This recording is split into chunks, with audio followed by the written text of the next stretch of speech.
Olá, pessoal! Começamos agora aqui mais um videozinho. Vamos agora dar uma ênfase àquilo que a gente concluiu na aula passada sobre porcentagem. Trabalhar um pouquinho com essa variação percentual. Como é que se lê o crescimento, como é que se lê a queda. É que, por que trabalhar com porcentagem? Por que trabalhar com números percentuais? Quando eu estou dando aula, eu sempre gosto de reforçar com os meus alunos o seguinte. Eu pergunto a eles, se um dado aconteceu ou aconteceu uma série de acidentes ou algo do tipo, isso é muito ou é pouco? Por exemplo, eu até citei na aula passada, retomando aqui rapidinho, se eu no ano de 2025, 10 alunos foram reprovados quando eu ministrava as aulas. Esse dado é muito ou é pouco? Depende. Depende de quê? Da quantidade de alunos que eu tinha. Se eu tinha 100 alunos, eu tive 10% de reprovação. Se eu tinha, por exemplo, 20 alunos, 50% de reprovação. E se eu tinha 1.000 alunos, cerca de 1% de reprovação. Então, quer dizer, quando a gente fala em dados percentuais, fica mais claro para a gente entender se aquilo é um dado alarmante ou não. Isso serve para tudo, para eu repensar minha conduta como professor, se forem dados da sociedade, para os governos pensarem em soluções melhores, o que é que deve ser feito. Eu lembro que no passado, existia um grande número de pessoas fumantes aqui na nossa cidade, nosso estado. Isso reduziu muito, porque passou a ser um dado alarmante e o governo tomou algumas providências que reduziu a taxa de pessoas que fumavam. O mesmo aconteceu com em outras situações. Mortalidade infantil, eh, gravidez na adolescência, são dados que o governo procura analisar para ver se, tomando algumas providências, aquilo diminui ou não. É certeza de diminuir? Não. Mas o importante é ficar tentando para que aquilo melhore. Se eu tiver dados de muitos alunos reprovados, vou mudar minha postura, minha didática, para tentar diminuir isso aí. Se em vez de diminuir aumentar, quer dizer que foi uma mudança ruim. Então eu vou tentar ir melhorando. Mas como é que eu analiso esses dados percentuais, principalmente quando eu tenho uma variação mês após mês, ano após ano e assim por diante? É isso que vamos tratar um pouquinho aqui nessa videoaula de hoje. Olha só, o que a gente chama de variação percentual, eu tenho um valor aqui de origem, tá certo? Seria esse valor aqui.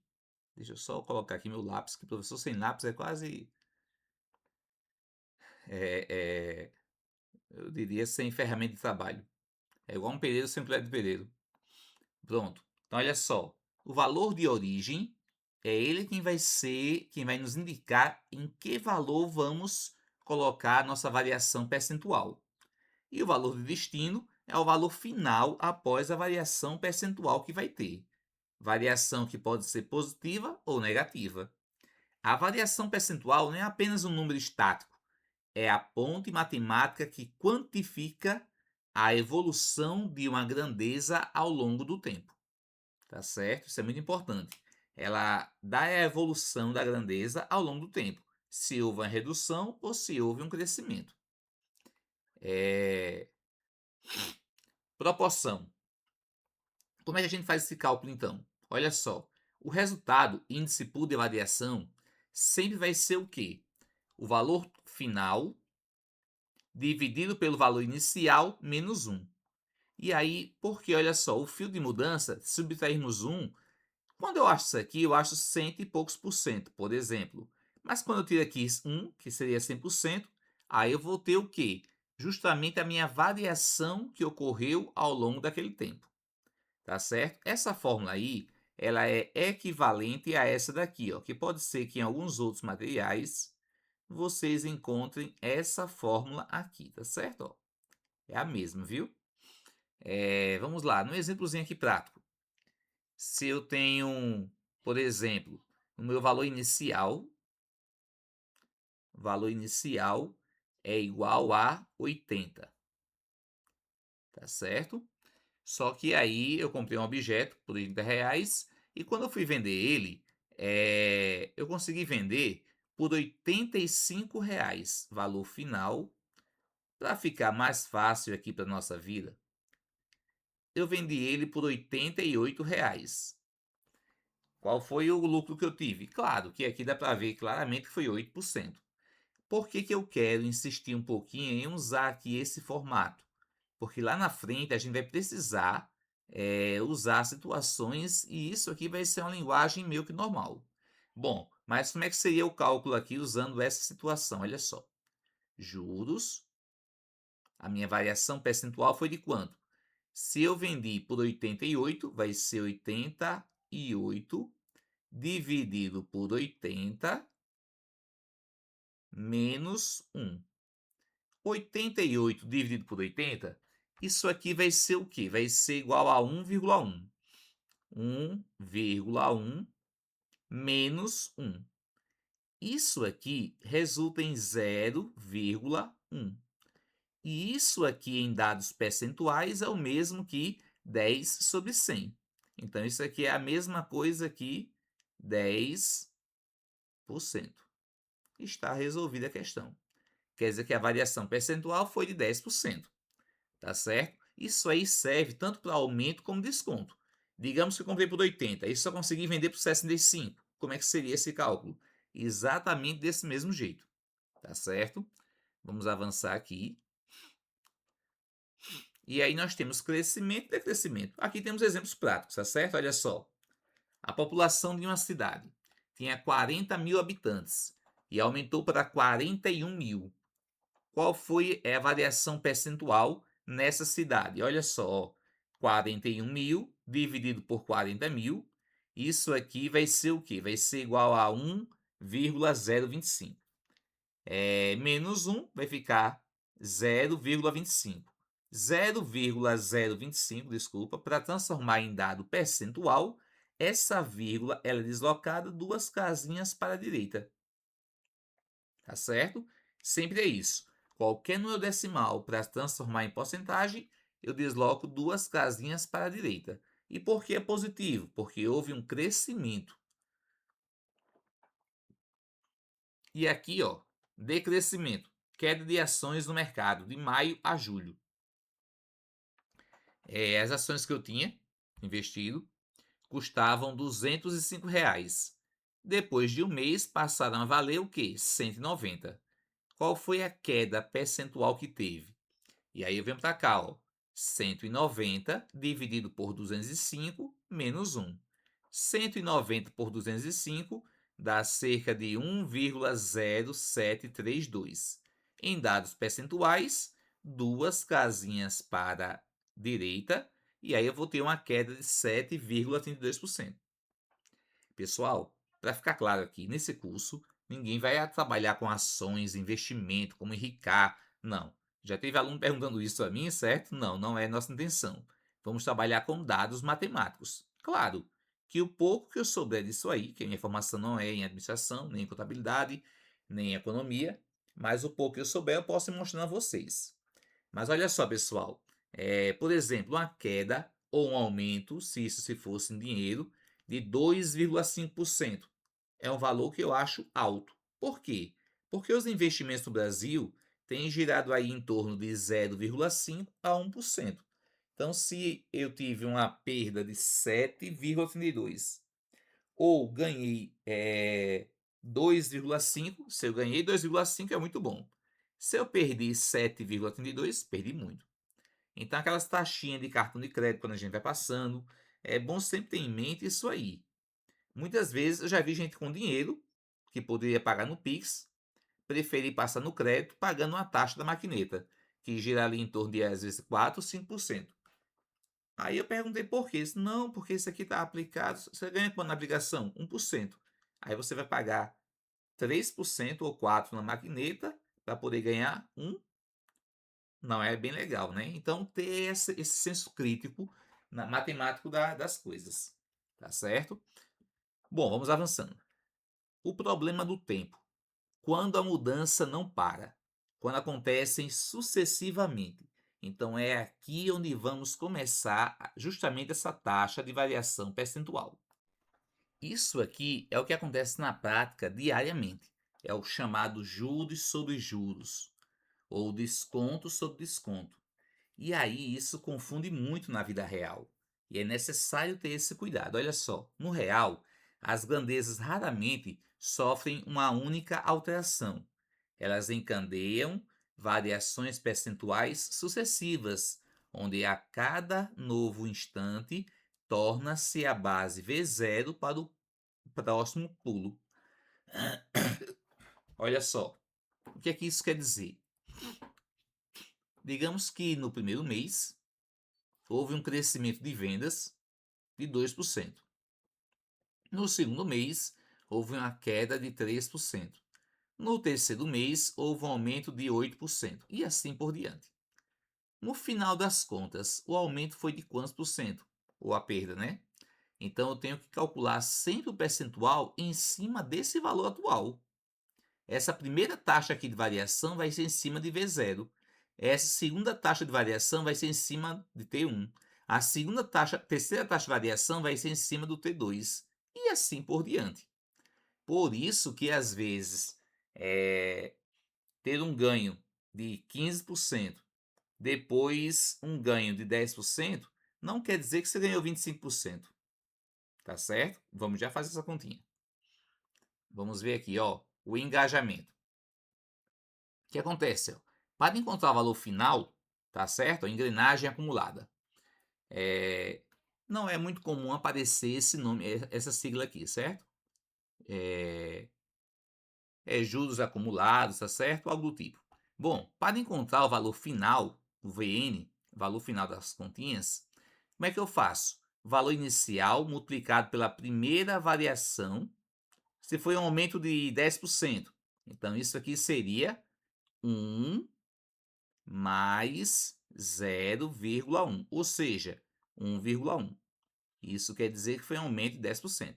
Multiplicado, aqui eu tive um desconto de 5%. Então vai ser 1 menos, cuidado com 5%, é 0,05. Lembram que eram duas casinhas? Se eu colocar apenas 0,5, aí seria 50%. Bom, então aqui eu vou multiplicar por 1,0 por 0,95 e digamos que houve só 3. Aqui está colocando são infinitos, né? Vou colocar aqui o último aqui, teve de novo, agora, um aumento de 8%. Então, vou multiplicar por 1,08. Vamos ver quanto é que dá aqui essa continha? Bom, em dados brutos, se você teve um aumento de 10%, um ganho de 10%, depois perdeu 5, ficou 5, depois ganhou 8, 5 mais 8, 13, né? Deveria ser assim. Mas quando falamos em porcentagem, a coisa muda. Quer ver? Olha só. Isso aqui seria 1,1 multiplicado por... Eu vou usar a calculadora aqui, que nessas atividades, até as presenciais, eu vou ver a possibilidade de vocês usarem a calculadora. Eu acho que não tem nenhum impedimento, tá certo? Ó, aqui seria, ó, 1,1 multiplicado por 0,95 multiplicado por 1,08, que deu isso aí, né? Menos o quê? Menos 1. Pronto.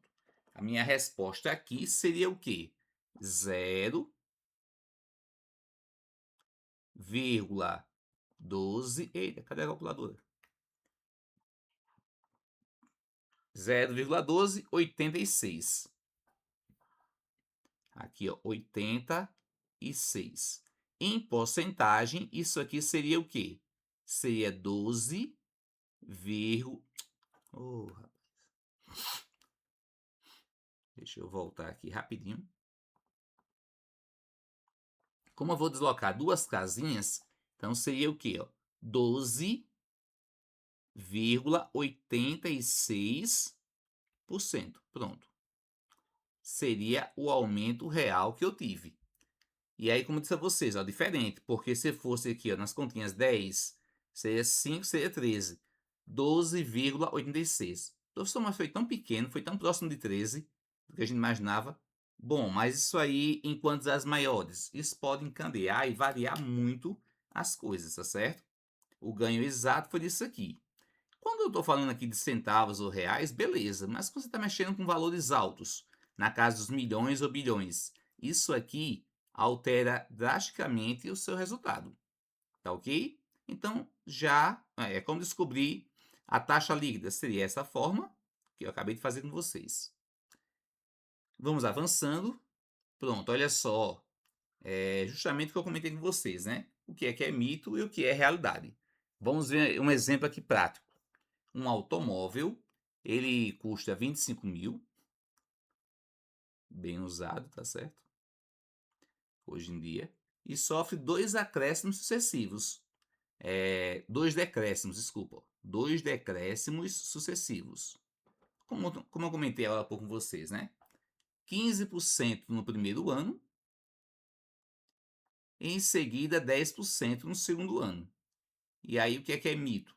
O mito é você achar que o desconto foi de 25%. O prejuízo foi de 25%. Não, não é bem assim.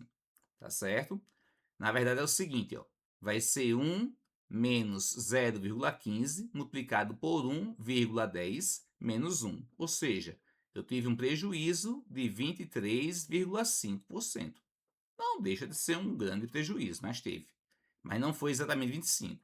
Foi um prejuízo de 23,5. Por quê? Porque esse prejuízo aqui, 10%, foi em cima do valor que já tinha tido o prejuízo de 15%.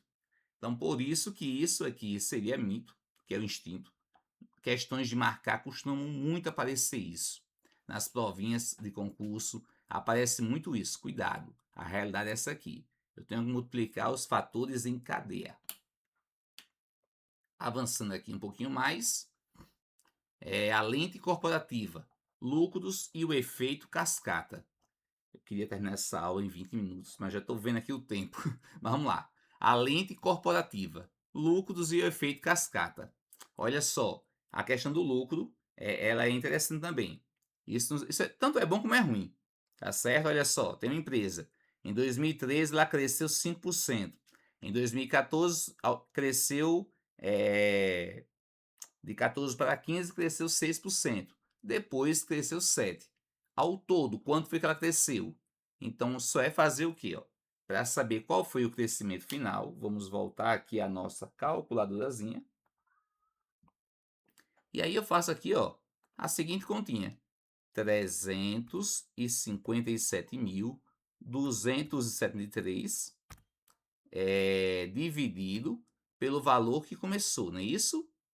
Que é o valor inicial, que é 300 mil. Pronto. Então, quer dizer o quê? Que a minha empresa teve um crescimento total de... Sim, aí eu vou subtrair 1, não é isso? Menos 1. 19,091%. Vou colocar aqui esse valor. Aqui no cantinho, 19,01. 19,01%. Ela cresceu aqui, se fosse sempre em cima de 300, o crescimento seria o quê? Numa questão aqui rápida de responder. 5 mais 6, 11. 11 com 7, 18. Mas, na verdade, ela cresceu 19,1%. Por quê? Porque foram crescimentos sucessivos. Tá certo? Então, isso é interessante demais. É o que a gente chama de lentes corporativas, do efeito cascata. Aqui, olha só, monitoramento macroeconômico Brasil em transformação. Evolução do produto interno bruto, que era 500 bilhões, teve um aumento de 8,4%. Não vou repetir a continha, né? Já entenderam? É só pegar esse valor, dividir por 500, subtrair 1. Teve um aumento de 8,4%. A média do petróleo bruto. Olha só, em 91, eram produzidos ou consumidos, não peguei esse dado com exatidão, 213 mil barris por dia. Em 2011, chegou a 2.105.000 barris por dia. Por isso a preocupação, houve um aumento aí de 888%, mais de 8 vezes, quase 9 vezes aumentou o consumo. Claro, também vem a questão do crescimento populacional, da evolução tecnológica. Por isso que a gente vê hoje tanto a gente procurando alternativas de energia, carros elétricos, energia solar, aquecimento a gás, de outro jeito, que não envolva tanto petróleo, porque é uma situação que pode acabar. E, né, quanto maior a menor a oferta, maior a procura, tende a o quê? Aumentar tanto, tá certo? Então, essa é uma situação que ajuda muito aí a ter um trabalho, pronto. A explosão demográfica no Brasil. No Brasil, olha só aqui, ó, o crescimento da população aumentou nos últimos 110 anos, né? Quase 11 vezes. Tá certo? Olha só, o grande salto. Aqui existiam 17,4 milhões de pessoas. Em 2010, registrou-se quase 200 milhões de pessoas. Um aumento gigantesco da população. Claro, tem aí várias situações. Antigamente, as famílias costumavam ter muitos filhos. E aí vai crescendo, a população tende a crescer. Tá certo? Multiplicou-se sempre cerca de 11 vezes ao longo do período. É, E aqui vem a expectativa de vida. Olha só como isso aqui é importante. Eu gosto muito de frisar isso aqui, ó. Expectativa de vida. Esse é um dos grandes gargalhos hoje do INSS. Por isso que muitas pessoas estão achando ruim, querendo fazer presença privada, talvez nem se aposentem, ou seja, várias coisas. Por quê? Esse é um dos motivos. Por exemplo, aqui, olha só. A expectativa de vida em 1900 era cerca de 33,6 anos, abalada pela altíssima mortalidade infantil. Então a expectativa de vida era essa daqui, porque morria muitas crianças e isso baixava a mortalidade, a, chega, a expectativa de vida no ano de 1900 por ali, tá certo? Só que aí apareceram o quê? Vacinas, qualidade de vida, outras melhorias, curas, prolongamentos. O raio-x foi descoberto há pouco tempo. Meu pai comentou comigo que as primeiras trava-chapa, né, faziam uma fila gigantesca para conseguir tirar um raio-x. E hoje raio-x é uma coisa bem comum e tem salvado várias vidas. Tem medicações aí que prolongam a vida, doenças que apareceram que hoje estão praticamente erradicadas. Então, assim, isso fez aumentar a expectativa de vida, que hoje, hoje não, em 2010 estava em 73,5. Creio eu que já aumentou mais, tá certo? E aí é o problema do INSS. Por isso que o INSS fica puxando, esticando o tempo de vida de trabalhador para que tenha menos tempo para pagar a aposentadoria, porque não consegue pagar. Esse é um dos motivos, pessoal. Não estou dizendo que é a única causa, não. Tá certo? Mas isso é bom, claro. Quer dizer o quê? Que houve uma melhoria da qualidade de vida, da expectativa de vida das pessoas, devido a esses tratamentos, a cuidados, medicações. Eu conversei uma vez com um médico, ele disse, Frank, medicina é complicada porque em 1950 a gente estudava aqui 4 livros com todas as doenças do mundo. Hoje são 50 livros e não tem todas as doenças. Caramba, isso aumentou muito. O que acontece? A gente tem que estar sempre estudando. Por isso que medicina, por não ser exata, prontinha, há essa grande complicação. Mas aí, em compensação, também temos uma larga possibilidade. Vários antibióticos, aí vem um corticoide que serve para muitas coisas, tem efeitos colaterais, ou seja, várias coisas. Mas são estudos que estão se avançando. Ele disse, olha, eu hoje tenho a opção de passar um antibiótico, não deu certo? Tenho outras opções. Antigamente não, era só um, deu errado, já era, entendeu? Aí eu disse, é complicado, é complexo isso, para fazer todo esse cálculo e tudo mais. Mas enfim, eu gosto de falar um pouco desse tema para a gente ficar pensando um pouco, refletindo um pouco sobre isso. E aí, pessoal, o paradoxo do poço. Por que o buraco é sempre mais fundo, né? Achei isso aqui interessante e isso eu vou colocar para os alunos. Vamos lá. Se você tem uma loja e houve uma perda de 50%, quanto é que você deve lucrar para não ter prejuízo? Tem que ser 100% agora. Vamos lá, você tem R$ 100. Aqui tem 50.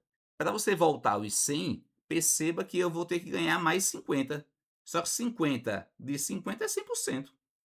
Tá certo? Então isso quer dizer o quê? Que quando você tem uma perda ao longo de um período, para você se recuperar, às vezes é mais difícil, porque a subida é bem maior, tem que ser bem maior.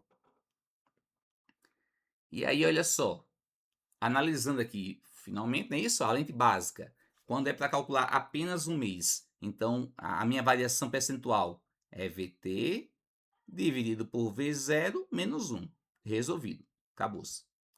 Fator multiplicador. Se eu quero saber o aumento ou desconto que eu tive, só eu fazer o quê? O meu valor final sempre vai ser o valor inicial multiplicado pela taxa de variação. Lembrando que se for 10%, aqui seria 1,1, um aumento, né? 15%, 1,15, e se for um desconto, eu pego 1 menos esse valor aqui em porcentagem. E o efeito corrente acumulada, se forem vários meses ou vários anos, aí o cálculo já muda um pouco. Que isso aqui é bom e é ruim, viu, pessoal? Por exemplo, você aplica um dinheiro lá em um banco que lhe oferece 1% ao mês. No primeiro mês você ganhou 1% do valor que você tinha. No segundo mês, você vai ganhar 1% em cima do valor acumulado. Depois 1% em cima do valor acumulado. É o efeito bola de neve. É bom e é ruim. Se for uma dívida, é ruim, né? Cartão de crédito, eu estou devendo lá. Passou o mês, vai ser 10% em cima do que eu estou devendo. Segundo mês, 10% em cima do valor total. E assim por diante. Então, isso aqui resume o que a gente viu hoje. E aqui, ó, os números nunca mentem, mas é o ponto de partida que define a verdade. Eu achei muito legal essa frase e interessante para a gente fazer reflexões e analisar direitinho. Dominar a variação percentual não é memorizar uma fórmula, é desenvolver a capacidade analítica de ler a proporção das coisas e enxergar os fios invisíveis de como o mundo real e a economia se transformam com o tempo. Isso aqui é importante, pessoal. Viram que eu não mostrei a vocês fórmulas prontas. Eu quero que vocês entendam a situação de cada uma delas. Eu acho que é mais interessante do que decorar. Eu acho que é porque eu também não gosto muito de decorar, sempre fui ruim nisso. Tá certo? Valeu, pessoal. Um abraço a todos vocês e ficamos por aqui com essa aula. A próxima vamos falar um pouquinho sobre inflação.